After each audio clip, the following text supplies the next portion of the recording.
लाग वेग करिता दारुणा वेग गर्जन करिता ती. अशा प्रमाणामध्ये त्या महाविष्णूला सुद्धा त्या राक्षसाने बाणाने वेडावून टाकलेले अशा ग्रंथकार सांगतात. आमच्याकडून उलटी वळी झाली पहिली सांगण्याची. पण चलतय सोने महाराज कुठे गेले? वशिला म्हणले वशिलेवालेच वशिला मातीत, आमच्या का वशिला फशिला काय असलं ना. चला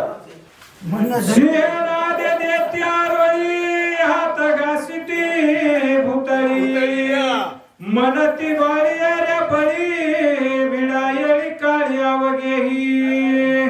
त्या महाविष्णूनं सुद्धा त्या राक्षसाला भलाई दिली. भलाई भले भले म्हणले तुम्ही राक्षस, तुमचा महान पुरुषार्थ आहे असे महाविष्णू त्या राक्षसाली मोठेपणा देऊ लागलेले आहे. राक्षसी श्री हरी वेडीला एक मनती पुरा झाला एक मनती अजून याला उरी कोठे असेल. अशा प्रमाणामध्ये राक्षसाने धुमाकूळ केला. अरे म्हणले आता ह्याचा पूर्ण झाला, पण कुठेतरी शिल्लक राहिलेला असेल म्हणले ह्याला पूर्ण करा. अशी राक्षस मोठ्यानं वल्गाना करू लागले. पुढे कथा निरूपण परम श्रीहरीचे चरित्र नाम आगती सांग्या ऐके श्रीराम कथार्थ धर्म आवधारा.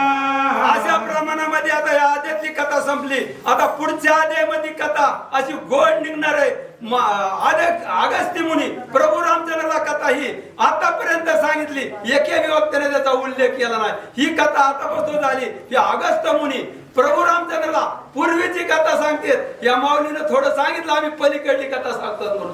पण इथं चाललंय का हे ओवी काय सांगते, आपण काय सांगतो.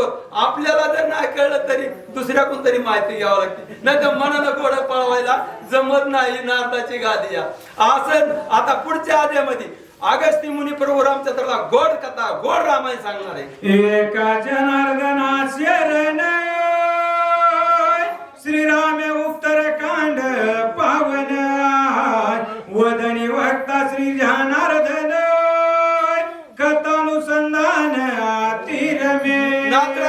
आपल्या गुरुला शरण जाऊन सांगतात की उत्तरकांड इतकं गोड आहे म्हणली त्या गोडपणाला मर्यादा नाही. इतकं रामायण गोड आणि उत्तरकांडातल्या कथा गोड असे अगस्त्य मुनीला प्रभू रामचंद्र कथा सांगतात. असे नाथराया आपल्या गुरुला शरण जाऊन सांगू लागले. स्वस्ती श्री भावार्थ रामायणे उत्तरकांडे काकार टिकाया राक्षस विष्णू नाम षष्टमाध्याय गोड हा. मंडलिका हरी